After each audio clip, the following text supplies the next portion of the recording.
Halo, selamat sore teman-teman.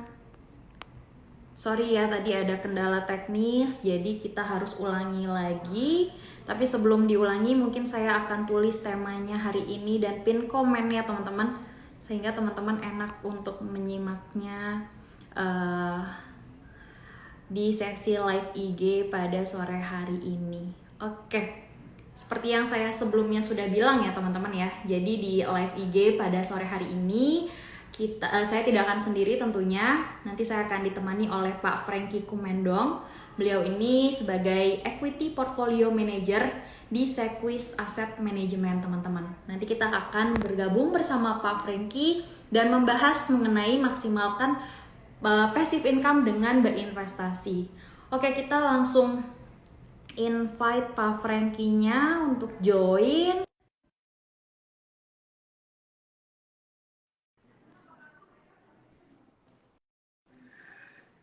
Sebentar ya teman-teman ya.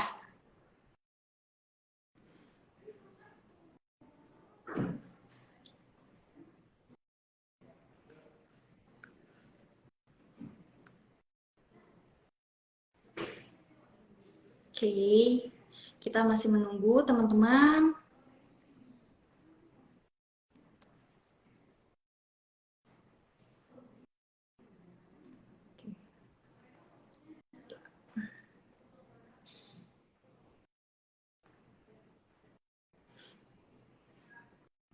Oke, jadi pembahasan di live IG kali ini kita akan membahas mengenai maksimalkan passive income dengan berinvestasi nih teman-teman. Jadi teman-teman yang penasaran boleh disimak live IG kali ini tentunya sampai selesai ya teman-teman karena pembahasannya akan sangat insightful nih teman-teman. Oke, sekali lagi sebentar saya coba untuk di-invite terlebih lagi Pak Franky dari Sequis Asset Management nih teman-teman. Tapi sebelumnya saya minta konfirmasi teman-teman, apakah suara saya sudah terdengar jelas?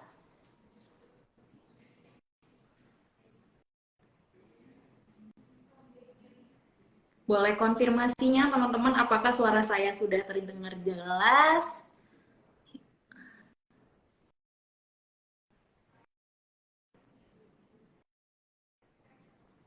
Ya. Oke, thank you teman-teman ya. Kita masih menunggu Pak Franky untuk join dari Sequis Asset Management yang tentunya akan membahas pembahasan yang gak kalah menarik ya teman-teman. Maksimalkan passive income dengan berinvestasi nih teman-teman. Dan manfaatkan sesi live IG hari ini, sore hari ini, untuk teman-teman menambah ilmu lagi dan manfaatkan untuk bertanya apabila ada pertanyaan ya teman-teman ya. Jangan sungkan untuk bertanya, silahkan nanti pertanyaannya ditulis di kolom Q&A yang ada di kanan bawah ya teman-teman ya.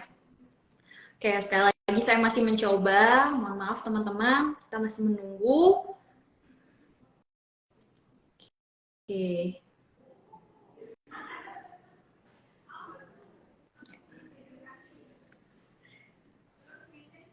Saya masih mencoba ya teman-teman ya untuk invite Pak Franky. Oke.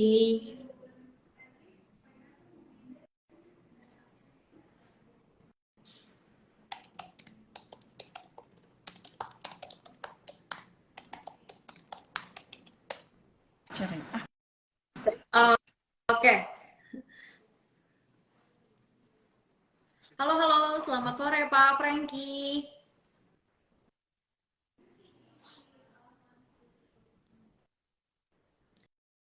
Halo sore Pak Franky. Selamat sore, Mbak Cisti. Suaranya udah oke nih Pak. Mantap.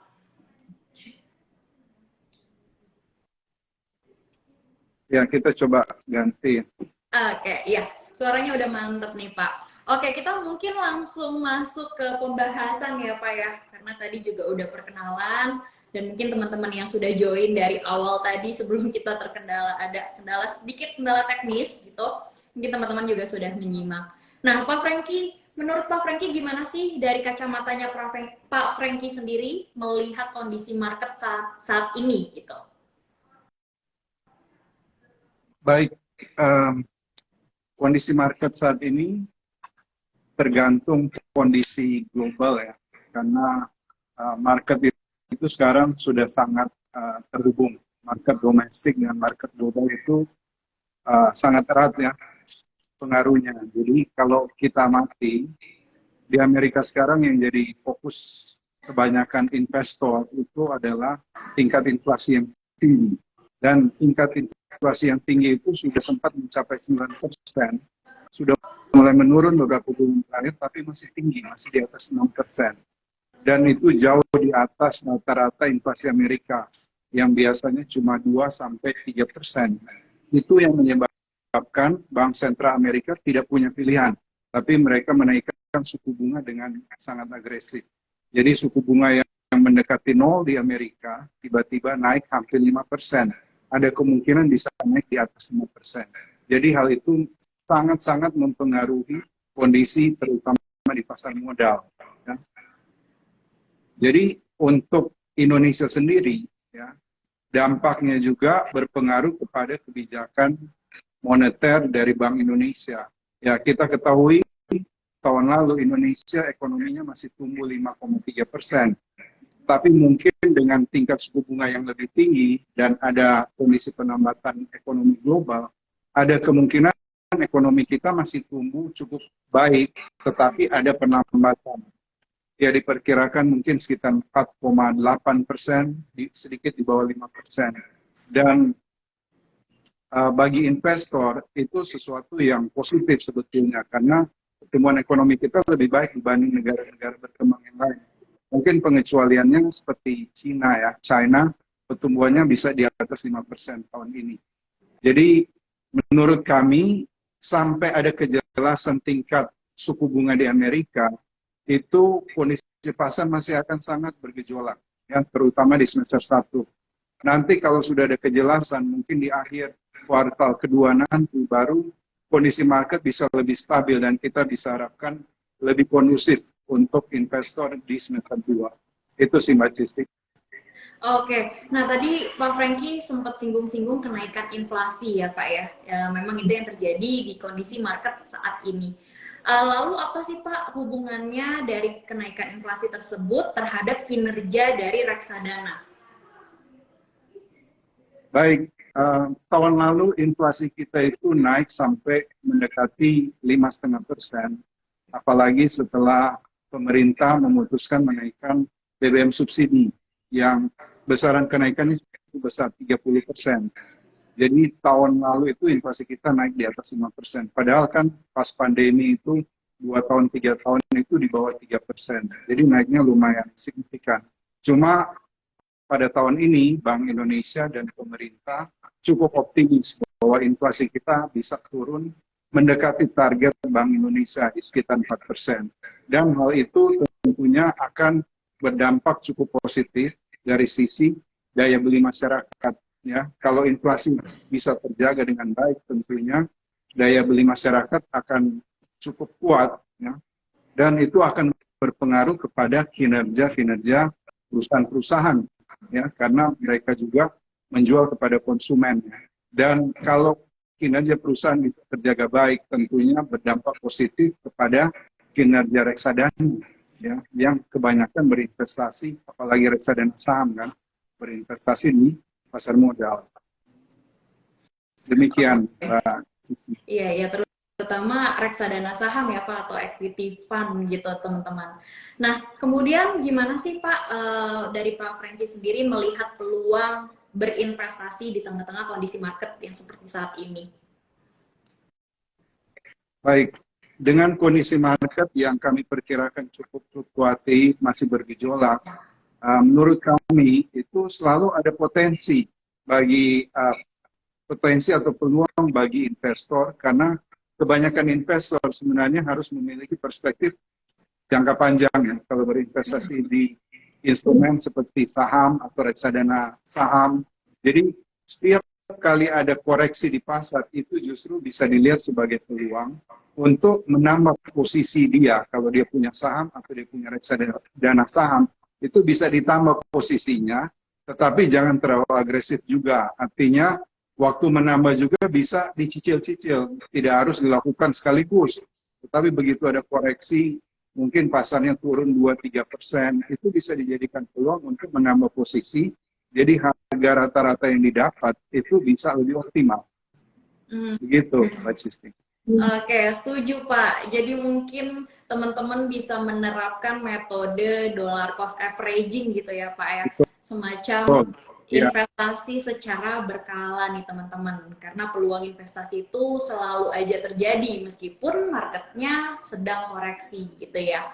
Oke, Pak, kira-kira seberapa penting sih untuk investasi sendiri, terutama untuk teman-teman ajaib nih yang memang masih pemula banget gitu, masih Gen Z, masih Gen milenial gitu. Kira-kira seberapa pentingnya sih Pak untuk investasi? baik. Jadi investasi itu sangatlah penting.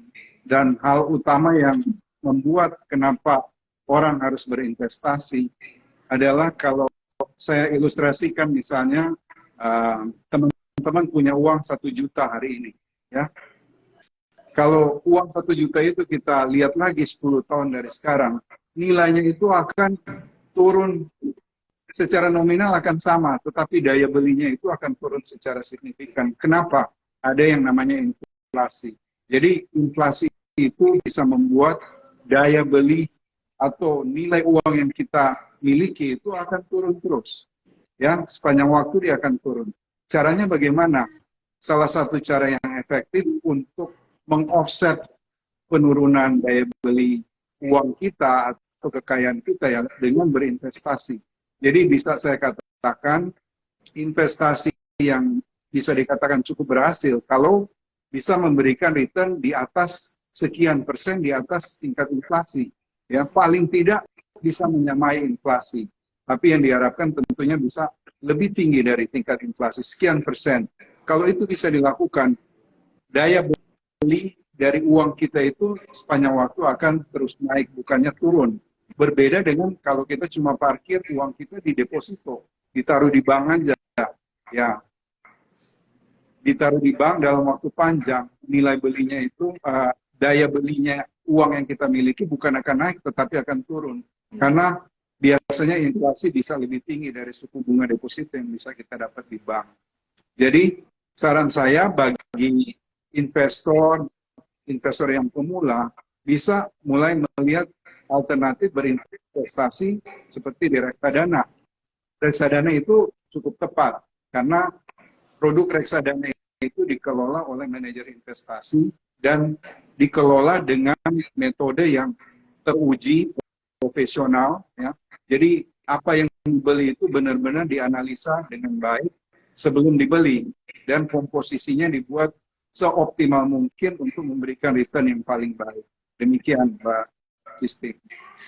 Oke, ya teman-teman ya. Jadi kalau misalnya teman-teman memang masih pemula banget, masih belum bisa menganalisa secara mandiri gitu ya, mungkin bisa dipertimbangkan investasi ke reksadana. Karena tadi Pak Franky udah bilang ya, reksadana sendiri itu kan memang sudah dikelola oleh pihak berwenang, kemudian juga pihak yang sangat profesional gitu di bidangnya ya.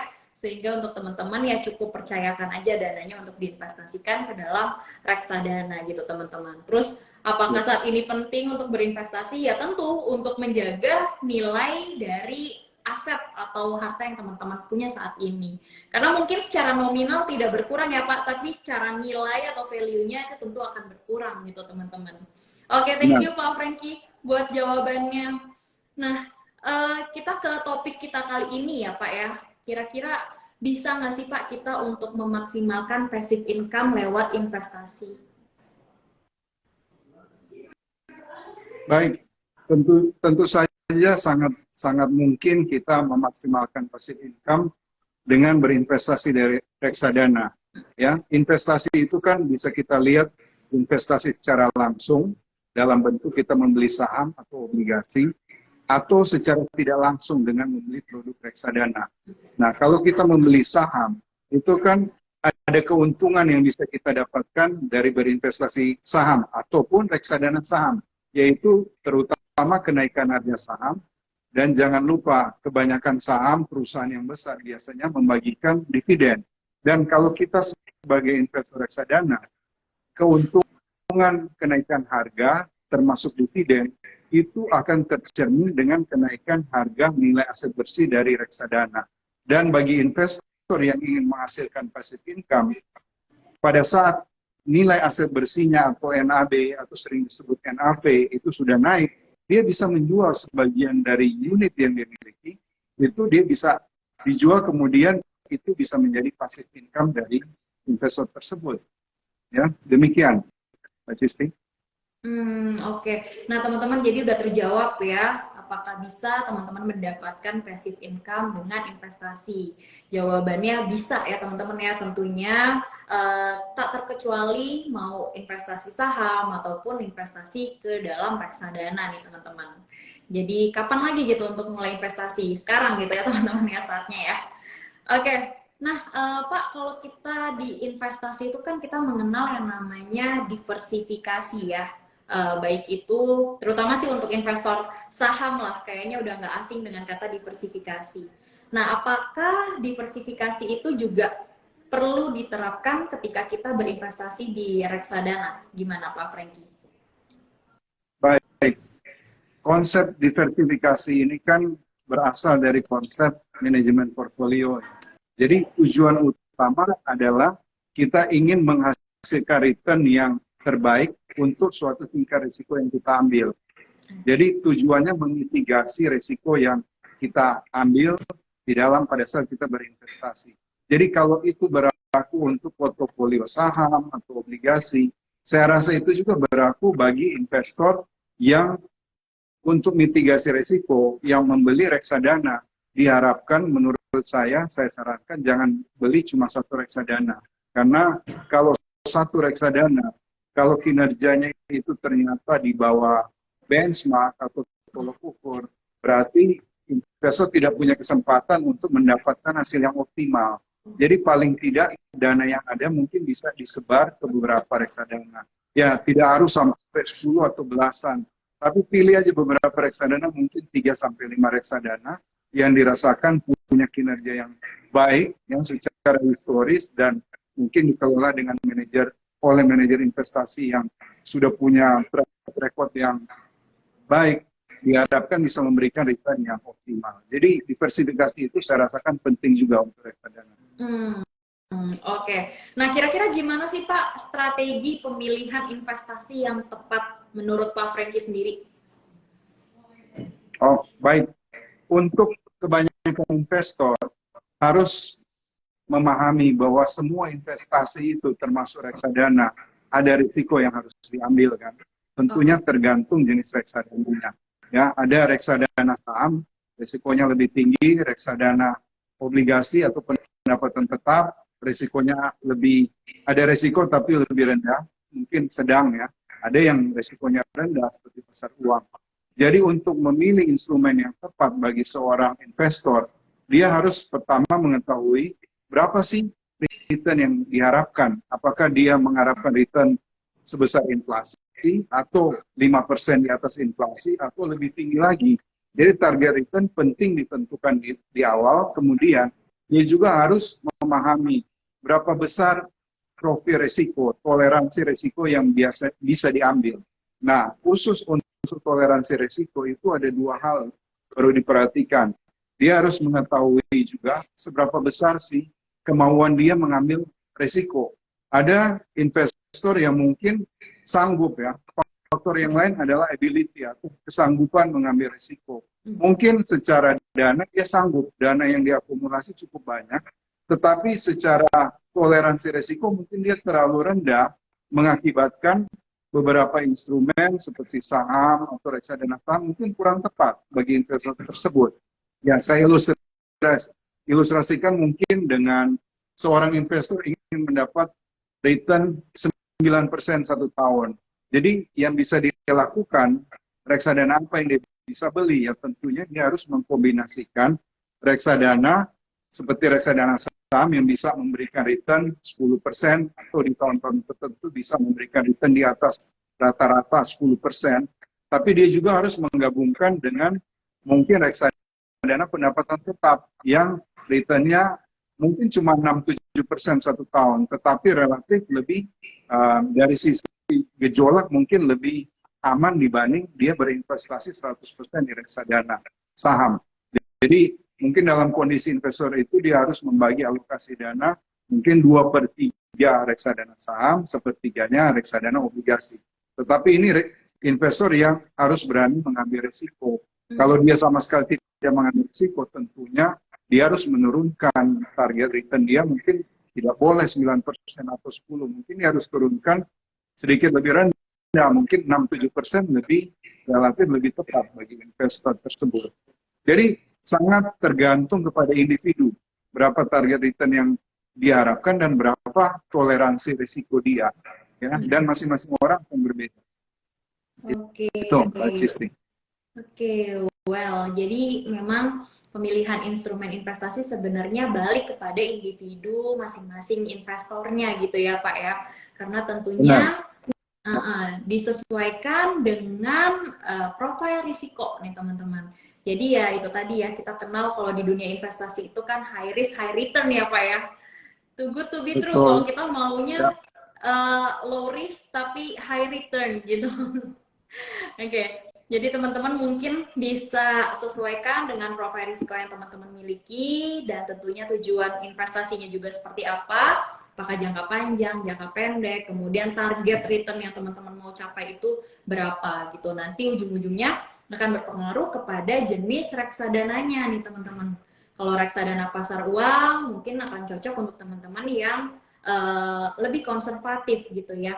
Tapi kalau teman-teman yang risk taker, mungkin boleh pertimbangkan equity fund atau reksadana saham. Dan teman-teman yang moderat, mungkin bisa pertimbangkan bond fund ya, atau reksadana obligasi gitu teman-teman, atau reksadana pendapatan tetap gitu. Oke, thank you Pak Franky buat jawabannya. Dan gini Pak, kita kan kalau memilih saham ya, biasanya memang teman-teman investor ajaib juga pasti udah kenal yang namanya analisa fundamental gitu ya, atau mungkin ada yang teknikalis gitu, melakukan analisa teknikal.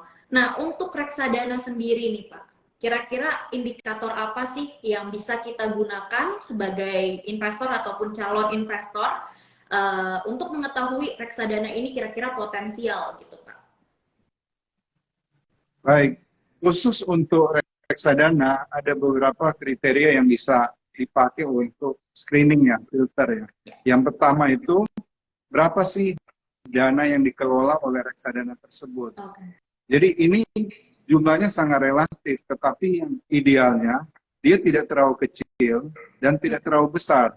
Jadi mungkin saya bisa ambil mungkin secara jumlah dana yang dikelola suatu reksadana idealnya di atas 100 miliar, kemudian maksimalnya mungkin sekitar 1 atau 2 triliun. Karena kalau di atas itu nanti reksadananya sudah tidak fleksibel, susah bergerak. Kayak kapal induk jadi susah untuk belok kiri atau belok kanan gitu. Tetapi relatif lah di antara itu di 200 miliar, 300 miliar dan seterusnya. Menurut saya masih cukup optimal ya, terutama untuk pasar Indonesia. Yang kedua, kriteria yang dilihat investor, calon investor reksadana, tentunya melihat seberapa konsisten return atau pengembalian ya, tingkat pengembalian kenaikan NAB dari reksadana tersebut. 1 tahun, 3 tahun, dan 5 tahun. Ini biasa yang sering dilihat, apakah dia bisa mengalahkan reksadana sejenis. Ya mungkin kita nggak harus cari yang 5 atau 10 besar yang terbaik, tetapi paling nggak mereka masuk di 1/4 memberikan return yang terbaik dalam periode 1, 3, dan 5. Karena perlu diketahui juga yang namanya kinerja reksadana kadang-kadang kan tidak bisa konsisten terus-menerus. Setiap tahun selalu di top 10 gitu atau top 5. Kadang-kadang dia turun, tetapi paling nggak dia konsisten di 30% atau 25% terbaik itu sudah cukup. Dan yang terakhir jangan lupa, bagi investor yang sudah terlanjur untuk berinvestasi di reksadana harus perlu melihat juga beberapa rasio yang mengukur resiko dari reksadana tersebut. Ya. Jadi bisa dilihat seberapa besar, ini beberapa istilah teknis tetapi bisa didalami oleh investor. Seberapa besar misalnya beta dari portfolio itu.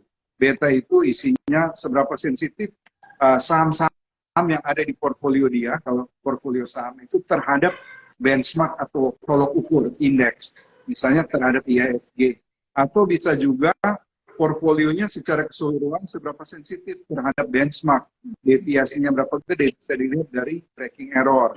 Ya. Dan bagi investor, saya sarankan jangan cuma melihat mencari return setinggi mungkin.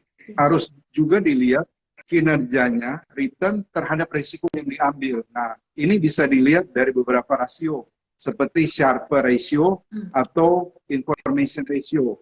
Ya, beberapa istilah teknis ini sebenarnya kalau di browse itu bisa, investor langsung bisa dapat bayangan. Beberapa portal investasi itu sudah memberikan informasi ini. Jadi, untuk tingkat risiko semakin besar, misalnya beta atau tracking error, itu risiko makin tinggi. Tetapi untuk Sharpe ratio, information ratio, semakin tinggi itu justru semakin baik.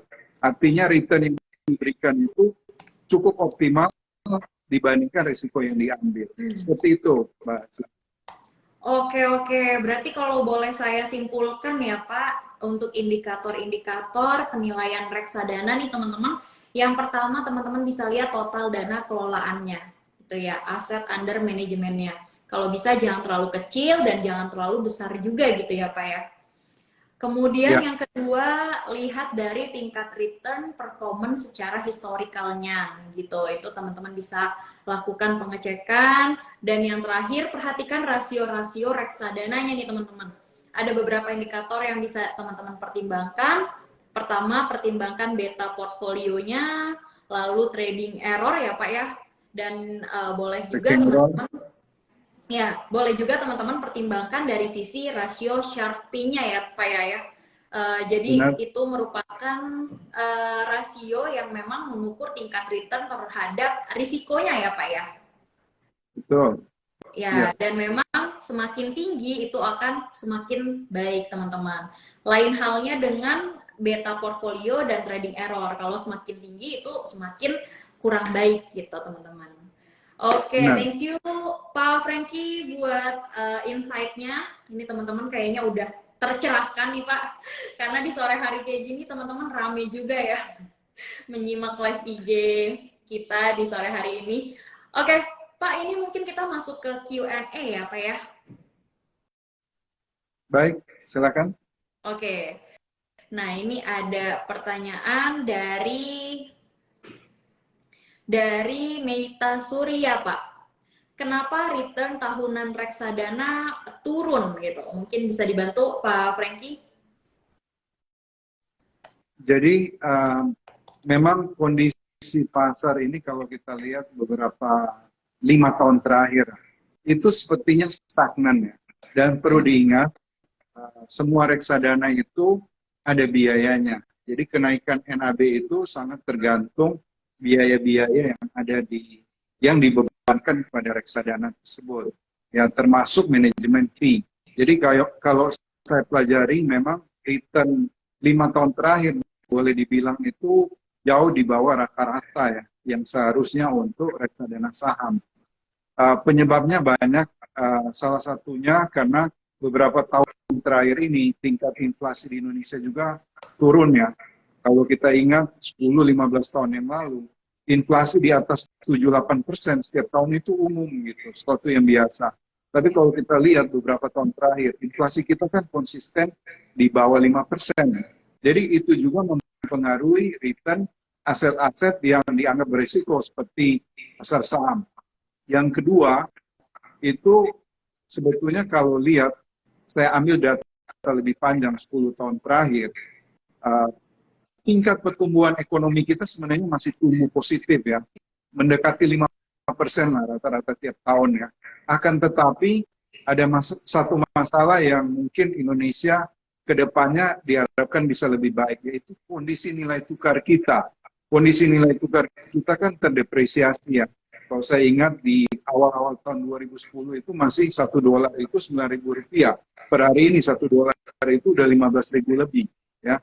Dan kalau pertumbuhan ekonomi kita terjemahkan dalam bentuk dolar, sering disebut GDP per kapita, itu selama beberapa tahun itu sempat stagnan.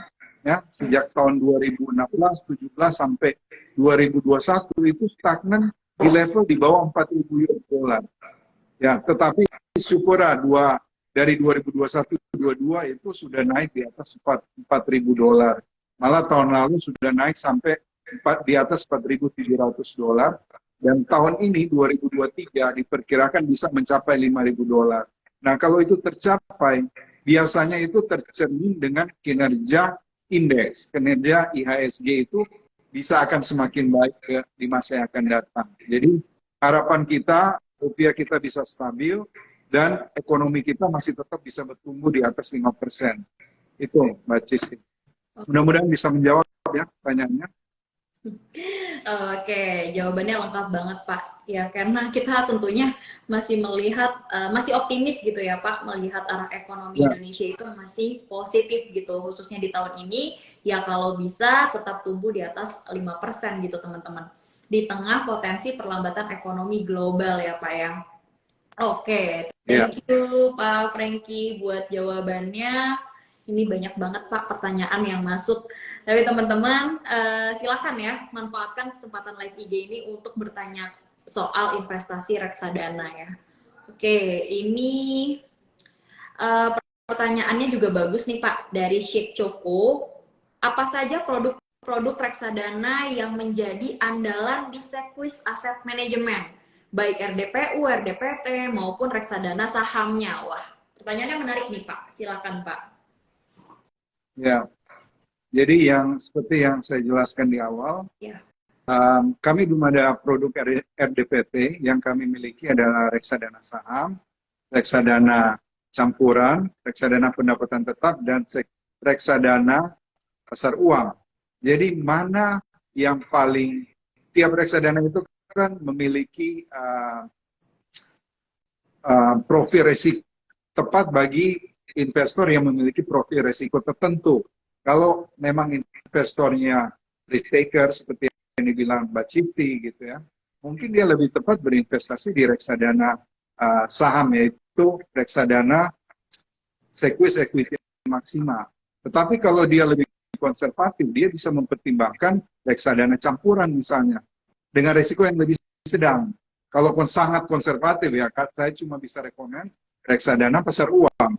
Tapi kalau di antara itu bisa pertimbangkan misalnya Sequis Balance Ultima, yaitu reksadana campuran fund. Oke, ya teman-teman, lagi-lagi kembali kepada profil risiko yang teman-teman miliki ya, untuk bisa disesuaikan dengan jenis reksadananya. Oke, thank you Pak Franky buat jawabannya Pak. Kemudian ada lagi pertanyaannya menarik nih Pak, dari Erika Paramita.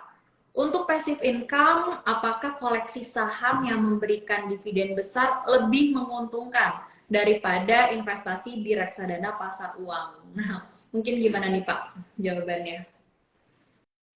Ya, baik. Jadi kalau investasi langsung, ya, investasi langsung kan kita bisa membeli saham seperti yang dikatakan, saya jelaskan tadi, bisa memberikan dividen. Nah, rata-rata dividen saham-saham di Indonesia itu bisa di atas 2,5% setiap tahun. Nah, tahun-tahun tertentu bisa sampai 2,7%. Bahkan masing-masing emiten, ada beberapa emiten yang bisa memberikan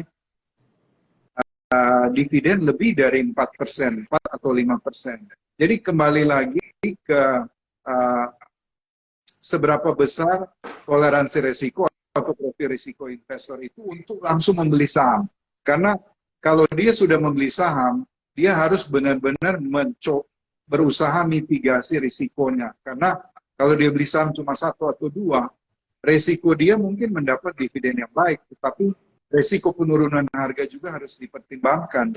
Dan ini mungkin akan berbeda kalau dia membeli reksadana saham, di mana portofolio yang ada itu sudah dikelola dengan mempertimbangkan risiko dari masing-masing saham yang bisa turun.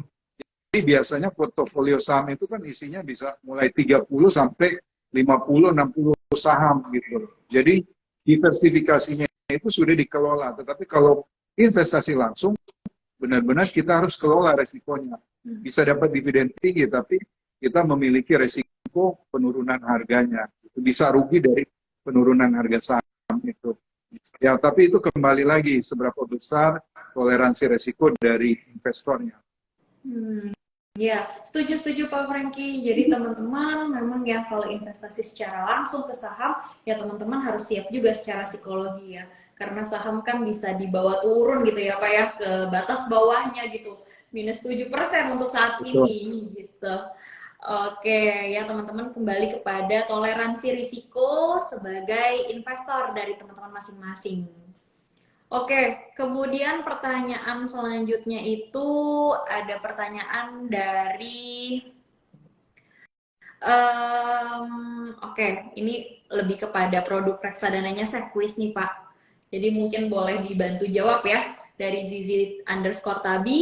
Produk reksadana Sequis yang cocok di tengah isu kenaikan bunga The Fed Pak. Nah ini apa nih Pak kira-kira? Oke, jadi pada saat ini kan The Fed sudah menaikkan suku bunga sampai 4,75% ya, suku bunga atasnya. Diperkirakan itu bisa naik sampai 5,5%. Jadi biasanya kalau dalam kondisi suku bunga lagi naik ya, sentimennya itu pasti akan negatif dulu ke instrumen-instrumen baik saham maupun reksadana tentunya ya akan kena impact. Terutama reksadana pendapatan tetap itu akan bergerak harga. Biasanya kan kalau obligasi itu harganya bergerak berlawanan dengan kenaikan suku bunga. Kalau suku bunga naik, inflasi naik, suku bunga naik, justru harga obligasi itu akan turun.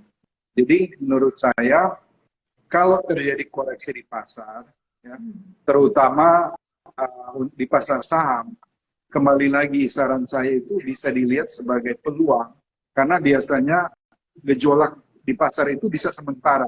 Begitu sudah ada kejelasan kapan The Fed-nya akan berhenti, biasanya sentimen itu akan kembali mulai balik positif. Kenapa? Karena ke depan orang akan ekspektasi suku bunga yang sudah ditahan tinggi, mungkin pada suatu titik, mungkin beberapa bulan berikutnya itu akan mulai dipotong. Ya, kalau pada saat suku bunga mulai diturunkan, justru itu opportunity bagi obligasi karena harganya justru akan naik. Jadi perlu dilihat juga kira-kira pada saat ini mungkin yang lebih prospek saham, apalagi kalau ada koreksi. Tetapi nanti pada saat suku bunga udah mulai diturunkan, justru yang lebih prospek adalah reksadana obligasi. Ya, bisa dapat capital gain dari situ. Demikian, Mbak Cici. Oke. Iya ya Pak, betul. Jadi memang market saat ini pergerakannya sangat volatile gitu ya Pak ya. Tapi kita juga yakinlah bahwa The Fed mungkin di tahun ini mungkin akan ada kenaikan 3 kali lagi gitu ya Pak ya. Proyeksinya gitu masih akan dinaikkan di 25 basis point. Tapi lagi-lagi nih teman-teman, itu sentimen sebenarnya sesaat aja karena akan ada suatu saat nanti The Fed juga berhenti untuk mengetatkan kebijakan moneternya nih dengan naikin suku bunga acuannya sendiri ya atau Fed Fund Rate. Oke, thank you Pak Franky, makasih banyak buat jawabannya. Tapi kita nggak apa-apa ya Pak, ini banyak pertanyaan masuk, dijawab satu-satu ya Pak ya. Boleh. Oke, nah ini ada pertanyaan. Oke, nah ini dari Miss Felicia New nih Pak. Kondisi seperti ini apakah sebaiknya tetap pertahankan atau di hold reksadana atau pindahin ke deposito? Nah gimana nih Pak Franky? Ya, ini pertanyaan menarik ya, banyak ditanyakan. Jadi kalau menurut saya, kembali lagi ke prinsip dasar berinvestasi itu kan sebetulnya untuk jangka panjang. Akan tetapi pada saat ini sampai ke masa depan itu kan jalannya itu tidak selalu garis lurus atau naik terus atau turun terus, selalu ada gejolak. Ya. Jadi Gejolak-gejolak itu beberapa investor menggunakan kesempatan itu untuk mengurangi risiko dia. Jadi bukan berarti dia keluar 100% dari instrumen pasar modal yang beresiko. Karena masalah timing kadang-kadang tidak semudah yang kita pikir ya. Itu cukup sulit untuk menentukan kapan kita masuk atau keluar. Jadi kembali lagi, kalau kita percaya investasi itu jangka panjang akan memberikan hasil yang baik, mungkin salah satu metode yang bisa diterapkan, yang seperti kita udah bahas sebelumnya, justru pada saat ada gejolak itu bisa dipakai untuk menambah posisi. Tetapi kalau memang ada kebutuhan jangka pendek, ya mungkin menengah, jangka pendek, menengah, dirasakan kondisi pasar ini mungkin turunnya masih akan lama, ya bisa aja sebagian dana itu di-switch ke deposito. Ya beberapa investor memitigasi resiko ini dengan cara mengurangi posisi dia di pasar saham, dipindah ke money market atau deposito. Ya. Tetapi bagi investor yang punya horizon panjang dan apalagi dia masih punya capital yang bentuk cash, justru dia bisa deploy mendapatkan harga yang lebih baik sehingga rata-ratanya menjadi optimal. Pada saat pasar mulai rebound, dia akan benefit. Dia tidak perlu harus timing lagi. Karena timing itu selalu punya resiko. Kita telat dan pasar udah naik, malah kita bilang, wah ini udah telat. Akhirnya tidak masuk atau tidak memiliki investasi di saham atau reksadana saham sama sekali. Dan itu menurut saya strategi beresiko juga kalau ingin mencapai return jangka panjang ya, yang optimal. Oke, setuju Pak Franky. Jadi ya teman-teman tadi ya kayaknya ada yang perlu di underline yang perlu digaris bawah ini ya, bahwa tadi itu Pak Franky sebut kita nanti bisa jadi kehilangan timingnya nih teman-teman gitu. Jadi lagi-lagi investasi itu kita tanamkan adalah jangka panjang terlebih dulu. Jadi kalaupun ada volatilitas di market ya sebaiknya jangan terlalu panik gitu ya Pak Franky ya. Iya. Oke, thank you Pak Franky buat jawabannya. Dan ini ada lagi pertanyaan nih Pak. Oke, pertanyaannya. Oke. Nah ini dari Raihan Budiman nih Pak. Strategi investasi reksadana di situasi ekonomi yang tidak pasti. Gimana ya Pak? Nah, ini pertanyaan kayaknya hampir-hampir mirip sama tadi yang ditanyakan, tapi mungkin boleh dibantu jawab ya Pak Franky. Iya, jadi kembali lagi yang tadi saya jelaskan, kembali lagi ke profil risiko dari investor tersebut, mana yang tepat akan berbeda. Seorang investor yang satu dengan yang lain tentunya akan berbeda. Dan bagaimana kita memitigasi risiko dengan kondisi pasar yang volatile ini, bisa aja alokasi kita itu jangan cuma di satu instrumen. Ya itu juga bisa sangat berbahaya. Kalau kita terekspos 100% dana kita di reksadana saham dan pasar itu jebol gitu ya, turun cukup signifikan, ya kerugian kita akan lumayan banyak. Jadi ya dilihat kira-kira seberapa besar dia bisa ngambil risiko dan seberapa besar dia berinvestasi. Mungkin sebagian dana bisa dialokasikan ke instrumen yang mungkin lebih relatif konservatif ya. Bisa ke reksadana pasar uang atau reksadana obligasi atau campuran. Tetapi kalau memang tujuan jangka panjang dia itu ingin mendapat return lumayan di atas inflasi, ya investasi di pasar saham itu harus dia miliki. Ya, jangan sampai yang tadi saya bilang, dia sudah keluar 100% dari pasar modal, semua udah dipindah deposito. Ternyata pasar itu kalau dia rebound, dia nggak akan bilang-bilang. Ya, dia bisa terjadi dalam waktu yang cepat dan dia akan kehilangan peluang yang sangat baik sebetulnya karena semuanya udah deposito. Jadi di situ ada resiko. Bagaimana memitigasi itu ya kembali lagi seberapa besar dia bisa ngambil resiko karena fluktuasi itu kan ada saat-saat market itu sangat bergejolak tapi ada saat-saat dia mulai tenang, mulai calm, naiknya juga pelan-pelan. Kadang-kadang kalau terjadi koreksi cepat, biasanya reboundnya bisa cepat juga gitu loh.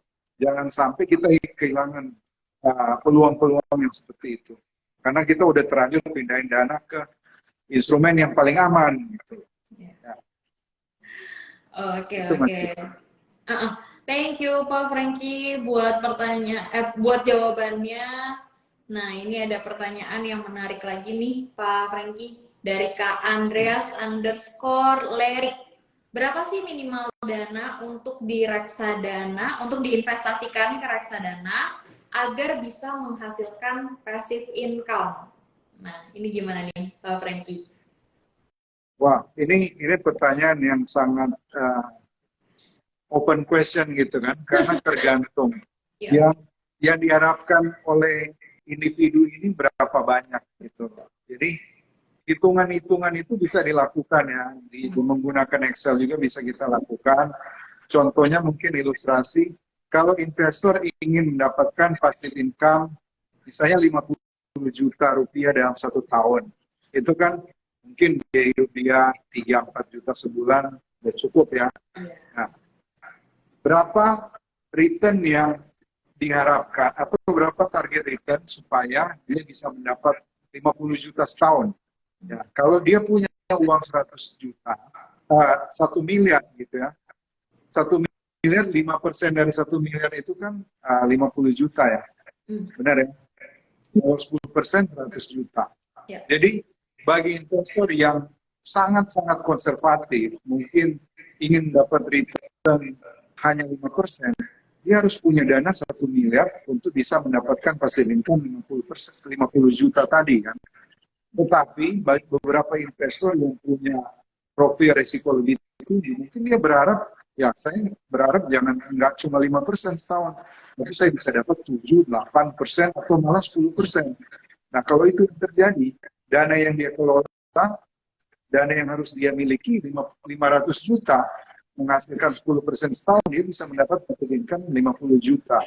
Jadi saya bilang, nggak ada jawab, tergantung investornya itu berapa besar passive income-nya dan berapa besar target return yang dia diharapkan setiap tahun. Itu akan menentukan berapa banyak dana yang diperlukan. Kurang lebih seperti itu. Oke, thank you nih Pak Franky buat semua jawabannya. Tapi karena keterbatasan waktu ya Pak, memang pertanyaan banyak yang masuk teman-teman. Tapi sekali lagi saya mohon maaf, tidak semua pertanyaan bisa kita bantu jawab. Dan terima kasih nih Pak Franky udah join di live IG bersama Ajaib sore hari ini. Pak Franky sebelum ditutup, mungkin boleh closing statement terlebih dulu, apakah motivasi atau mungkin kesimpulan atau seperti apa gitu Pak, silakan Pak. Baik, yang pertama jangan pernah lupa yang namanya investasi itu adalah untuk jangka panjang, dan waktu adalah sahabat dari berinvestasi. Ya, konsekuensinya apa? Jangan mencoba mengambil shortcut ya dengan mencari return yang fantastis dalam jangka waktu singkat. Dan banyak orang kalau kita perhatikan ya, banyak yang terjebak dengan mencari return setinggi mungkin dalam waktu yang sesingkat-singkatnya. Akhirnya yang diharapkan itu menjadi tidak realistis. Mungkin dia bisa win atau untung dalam waktu singkat, tetapi itu tidak bisa konsisten. Yang ada justru dia mengambil risiko yang mungkin dia sendiri tidak sanggup menanggungnya. Bisa-bisa uangnya hilang semua, ludes gitu loh, gara-gara mencari investasi yang return-nya sangat bombastis atau fantastis gitu. Yang kedua, khusus menghadapi market yang bergejolak ini, saya tegaskan lagi, investor yang jeli itu bisa memanfaatkan itu sebagai peluang untuk membeli di harga-harga yang lebih murah. Jadi kalau kita bisa beli harga lebih murah, itu akan positif, return-nya akan positif untuk jangka panjang. Jadi kalau saya kutip kata-kata Warren Buffett, ya, dia berkata, be greedy when others are fearful. Justru pada saat semuanya takut lari dari pasar, kita yang memiliki capital, justru itu opportunity yang bagus. Walaupun kadang-kadang itu harus melawan psikologi, karena yang lain pada jualan, kok kita pada beli gitu, apa kita nggak salah. Tetapi biasanya kalau kita punya mental yang investor sejati, itu biasanya mengambil itu sebagai kesempatan. Dan return yang diharapkan jangka panjang biasanya akan baik. Dan yang terakhir yang saya mau sampaikan ya, untuk bisa investasi itu bisa berhasil dengan baik, memang perlu kesabaran dan disiplin.